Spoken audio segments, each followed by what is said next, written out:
La policía del pensamiento se refiere a una organización policial ficticia presente en la novela 1984 de George Orwell y se considera que está inspirada en el NKVD de la Unión Soviética de Joseph Stalin. Estos días hemos conocido una noticia estremecedora. Ahora lo vamos a comentar con nuestro buen amigo Emilio Triviño desde Marbella. ¿Qué tal, Emilio? Hola, Alberto, pues encantado y deseando entrar al asunto porque efectivamente es estremecedor la noticia. Sí, Así ya es. sabéis que todo esto es posible gracias al buen hacer de Alejandro Villalba, que es el que nos maneja todo y hace subir todo esto a internet, y que estaremos encantados de que os suscribáis. Si no os gusta el contenido le deis para abajo al pulgar, que si os gusta le deis para arriba, y que nos encanta que estéis aquí. Estos días en Europa Press se publicaba una noticia que os vamos a leer brevemente, os vamos a extractar para daros una idea de lo que nos viene en cuanto a la policía del pensamiento. Decía Europa Press en la noticia: el gobierno promoverá la figura de comunicantes fiables en su estrategia contra el discurso de odio en redes sociales. Y desarrolla, dice, el gobierno ha anunciado este lunes que promoverá la creación de la figura de comunicantes fiables dentro de su estrategia para luchar contra el discurso de odio en las redes sociales. La medida que se definirá en los próximos meses es uno de los pasos con los que quiere implantar el protocolo para combatir el discurso de odio ilegal en línea, según ha informado el Ministerio del Interior. Dicho protocolo fue presentado en marzo, motivo por el que este lunes se ha reunido la Comisión de Seguimiento del Acuerdo para cooperar institucionalmente contra el racismo, xenofobia, la LGTBI-fobia y otras formas de intolerancia, proponiendo la formación de Trusted Flaggers o comunicantes fiables para combatir el discurso de odio ilegal en las redes sociales. Fijaos de qué manera tan, de algún modo, biensonante te están queriendo decir, y ahora nos dará Emilio su criterio, que esto que es odio, que es terrible, que tal, va a tener unos comunicantes fiables que identifiquen qué es y qué no es. Emilio, ¿qué te inspira a ti esta noticia? Bueno, a mí lo que me inspira es miedo ante el poder político, directamente miedo por lo que significa la estructura del Estado, ¿no? Porque precisamente estamos inmersos en una pandemia que no tiene fin, estamos viendo cómo las medidas legislativas de los distintos gobiernos autonómicos, central, muchas veces entran en conflicto, son improvisadas, hay una inseguridad jurídica absoluta, no sabes a qué atenerte y por lo tanto al final va generando toda esta cantidad legislativa que van vertiendo cada órgano legislativo como obligaciones de cumplimiento del ciudadano, una confusión enorme, Alberto. Entonces, y a todo lo que tú estás diciendo se incluye el delito de odio. claro, es que... Probablemente es una de las cosas más absurdas que hay en una legislación. Perdona, Claro. Emilio. Sí. Sí. Para mí lo del delito de odio, lo que pasa es que para entrar en esa cuestión, a mí me gustaría prepararlo bien porque creo que tiene unos perfiles tan difusos y sin embargo tiene tanta carga ideológica en sí misma que creo que merecería un capítulo aparte. Yo ahora me voy a quedar con el aspecto administrativo porque si te fijas, Alberto, esta medida que plantea viene del Poder Ejecutivo. O sea, no estamos hablando de someter a los tribunales conductas que pueden alcanzar o ser tratadas con el derecho penal. Estamos hablando de conductas que no entran en el ámbito penal y por lo tanto van a ser calificadas, además, como diría yo, como fiables unas y otras, por lo tanto, por defecto, no fiables. Que este Siendo es el criterio que imponga el partido político en el poder. El gobierno de turno, ¿no? O Alberto, incluso pueden apelar al consenso. Sí. ¿Entiendes? Entonces, cada uno buscará una cuota de comunicadores fiables, ¿no? Y al final, todos los que no entremos en ese criterio, no somos de fiar.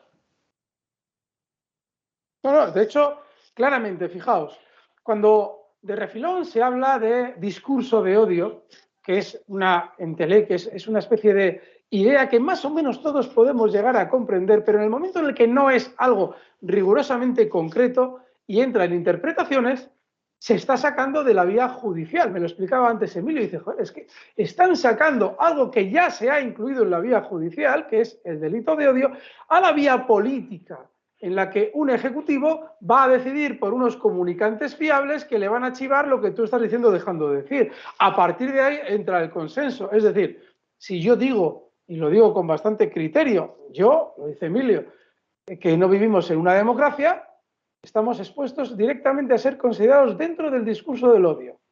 Odiamos a unos políticos corruptos, ¿cómo no los vamos a odiar? Sin embargo, ellos se consideran dentro del consenso de la democracia.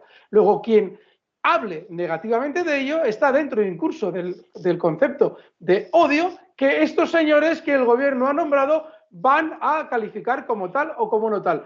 Todo ello fuera de una vía judicial en la que un profesional del derecho con conocimiento de la ley puede decidir lo que es y lo que no es. Emilio. Claro, es que el tema es orwelliano, Alberto. Sí. Es que tienes en primer lugar, aquí hay un componente psicológico, en mi opinión, manifiesto, y es, ojo, que vais a estar vigilados, para empezar, ¿no? Todo el que esté utilizando una red social, sabemos de usted, ¿eh? Ya de entrada, ya sabemos de usted porque estamos vigilando. Y además vamos a evaluar el contenido de sus manifestaciones en redes sociales para nosotros decidir qué dice y qué no dice. No un juez, nosotros lo vamos a hacer. Claro, claro. Entonces, ya de entrada te están mandando un mensaje subliminal, ¿no? Y es, estás vigilado. Y luego, el otro mensaje ya es contundente. Aquel que visite aquellas redes sociales que no son comunicadores fiables, también está señalado, porque está frecuentando, claro, va a frecuentar un barrio que no es aconsejable por el gobierno de turno, ¿sabes? Entonces, es que esto se llama controlar a la sociedad y el pensamiento social, pero de una manera férrea, porque es que está privilegiando a determinadas personas en perjuicio, lógicamente, de otras. Y sobre todo, está planteando cortar el paso a los que piensan distinto. En la medida en que tú vas a establecer el criterio de lo que es odio y lo que no es odio, estás ya cortando el paso de aquellos que no te interesan a la hora de opinar en redes sociales o donde sea. Siempre explicamos que el hecho de no tener una democracia en España es algo tremendamente importante en nuestra vida normal. Es decir, podemos hablar de las oligarquías, de cómo eso influye en el precio de la luz, que es lo más material de lo que podemos hablar.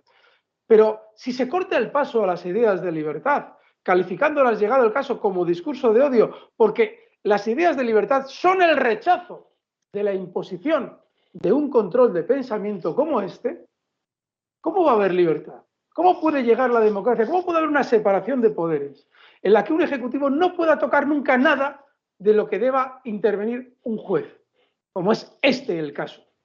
Siempre os explicamos, es muy importante que quien gobierna no pueda tocar a quien legisla, para que el que legisla pueda establecer unas normas que tengan controlado a quien gobierna y que todo ese juego lo controlen unos jueces independientes. Bueno, pues cada vez más quien gobierna, que es el que además, mediante sus listas de partido, pone a quien legisla, resta atribuciones a los jueces para tener controlada a la población. Eso impide que el discurso de la libertad pueda fluir. Totalmente. Porque si tú marcas el criterio de lo que es odio, todo lo que nosotros rechazamos, que es la falta de democracia que hay en España, será considerado como odio. Además, Alberto, es que el pensamiento libre es algo sumamente condicionable, ¿sabes? Sobre todo cuando vivimos en un momento histórico donde las tecnologías están tan presentes de manera permanente en nuestras vidas. El poder pensar libremente es poder sentirte tranquilo con lo que vas a expresar. No te censuras. Llegas a conclusiones que te parecen evidentes y estás dispuesta a comunicarlas. Todo esto son reflexiones muy sutiles en una persona. Si tú empiezas a recibir mensajes oficiales desde las instituciones públicas, las que controlan los fondos públicos, las que dirigen las ayudas, subvenciones las que potencian determinadas corrientes de pensamiento, las que soportan medios de comunicación. Si empiezas a mandar un mensaje como una lluvia fina sobre esa conciencia del ciudadano, acabas sofocando esa libertad de pensamiento y, por supuesto, de expresión, que es a lo que va dirigida esta medida, como otras tantas. Y es que además, en el fondo de la medida, que es lo importante, que es lo que has explicado tú, subyace algo mucho más pedestre, que es el nuevo chiringuito para tener a los paniaguados sin hacer absolutamente otra cosa que no sea controlar a la ciudadanía desde el gobierno. Así es. No solamente le estás quitando la atribución a un juez, sino que se la estás dando a los tuyos, que desde tu chiringuito, en el que la cantidad de miles de millones que se están gastando en decirnos cómo pensar y cómo no pensar, vamos a incluir otros nuevos policías del pensamiento. Como no tenemos problemas suficientes, pues mira, nos podemos gastar mucho más dinero en esto. Además, Alberto, fíjate, porque es que utilizan luego términos que resultan amables, ¿sabes? Sí. De la sociedad, dice, y la comisión se compone también por representantes de la sociedad civil. Ah, sociedad civil, ¿de verdad? Tú y yo. Sí, claro, ¿quién es la sociedad civil? Y ahora empiezan a aparecer fundaciones, organizaciones no gubernamentales, que sí que tienen nombres también muy... Súper bien sonantes todos. Sí, contra el odio, contra las amenazas, contra todo. Y está bien, está bien. Ahora, está bien siempre y cuando yo tenga la tranquilidad de que todas esas organizaciones no reciben fondos públicos para estar activadas socialmente. Porque entonces, si todas estas asociaciones o las que están ahí están recibiendo fondos públicos para estar activas y para conseguir arrastrar el compromiso de otras personas e invadir calles llegado a un momento dado y a dar una sensación de respaldo social ante determinadas medidas legislativas o ejecutivas, si resulta que estas asociaciones están financiadas públicamente, dejan de ser automáticamente sociedad civil. Entramos en el mismo debate de toda la vida de los partidos subvencionados por el Estado, sindicatos cobrando ayudas del Estado. Claro. Y al final, ¿a quién defiendes? ¿Al que en teoría era el objetivo de tu fundación? ¿O de reojo a quien te está pagando, que es el Estado? Entonces, tú fíjate, mira, esto me recuerda a una expresión que oí el otro día, me pareció muy curiosa porque es la expresión de apropiación cultural. Parece ser que en Estados Unidos ahora hay una corriente, ¿no?, muy crítica, que está reaccionando ante movimientos intelectuales que parecen apropiarse de determinadas historias culturales de minorías indígenas, etcétera, y están suscitando mucho rechazo. Pero me acuerdo de esto, de esta apropiación cultural, porque este sistema, estos partidos políticos, se apropian terminológicamente de la cultura democrática.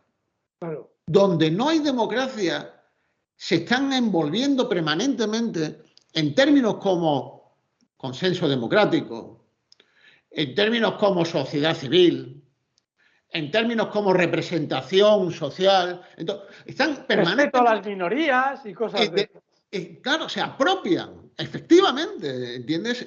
Se apropian de esa terminología amable y que es connatural a un sistema democrático, pero no para ejercer un sistema democrático, sino para mantener el poder político en sus propias manos. Recordad, amigos, la corrupción en política siempre comienza por la corrupción del lenguaje. Es lo que nos acaba de explicar Emilio al detalle. Es decir, siempre voy a ir tomando todos los términos que a ti te lleven a pensar que mis fines son los adecuados y los necesarios. Y todo ello, derrota tras derrota hasta la batalla final. Es decir, con una actitud totalmente fuera de la democracia en la que yo os prometo ser muy democrático. En fin, amigos, esta era la noticia que queríamos comentar hoy. Cuando la ha traído Alejandro y Emilio me ha parecido algo espeluznante. Ojo, porque van cortando los caminos a la libertad de expresión. Recordad, si en algún momento vosotros veis que todo lo que comentamos aquí es interesante y merece la pena transmitirse, no dejéis de comunicárselo a vuestros allegados, a la gente que conozcáis, redes sociales, lo que sea, comentar lo que haga falta en la caja de comentarios y sobre todo luchar, aunque sea desde la sociedad civil y con esa transmisión solamente del conocimiento y de un sistema distinto en el que hay una separación de poderes y que realmente materialice una verdadera democracia en España. Emilio, ¿algo más que comentar? Nada, insistir en lo que tú acabas de decir. No podemos dejar que nos arrinconen esta gente. El pensamiento libre en una sociedad es fundamental. La libertad de expresión hay que defenderla a toda costa. Entonces el miedo, o sea, no nos puede acobardar. Yo entiendo que se pueda tener miedo, pero hay que superarlo. O sea, porque estamos en una situación crítica, estamos viendo como... Deja que me extienda un poquito en otra idea. Hace poco veía a un médico que le cancelaban en YouTube un programa porque decían que estaba ofreciendo información médica confusa. Claro, o sea... Hablas de Luis de Benito. No, de Gaona, del doctor Gaona, sí, pero bueno, Luis de Benito, por supuesto. Luis de Benito, por supuesto, ya lo hemos citado aquí, pero el doctor Gaona también le estaban cancelando. Y es médico psiquiatra. Entonces, unos sujetos de YouTube deciden que la información que él da no es información suficientemente buena desde el punto de vista médico. Claro, esto es surrealista, ¿sabes? Porque es que resulta que ya eres médico, pero no te dejan hablar de medicina porque estás dando mala información. Eres abogado y a mí me dirán: oiga, es que usted está yendo contra los principios jurídicos esenciales. Usted no puede decir que esto no es una democracia. Y te cancelan, Alberto. Así será. Porque fíjate que de lo técnico, que es a lo que haces referencia con la cancelación de una teórica información médica que según los canceladores no es técnicamente acertada, pasan a la información subjetiva del discurso de odio. Es decir, es un paso más, que es lo que nos dice esta noticia. Así es que, amigos, nada, que ha sido un placer teneros aquí este ratito. Mira lo que nos venís. Estaremos en la siguiente semana y sobre todo, mira, si en un momento determinado que os mola lo que hemos comentado, le dais para arriba al pulgar, que no, le dais para abajo, pero transmitidlo si creéis que es importante porque es lo que nos viene. Hemos sido Emilio Tribino desde Marbella. Emilio, muchas gracias. Un gusto. Alejandro Villalba, que es el que corta y sube todo esto a internet, y yo, Alberto Iturralde, con vosotros siempre. Muchas gracias, amigos. Hasta la próxima.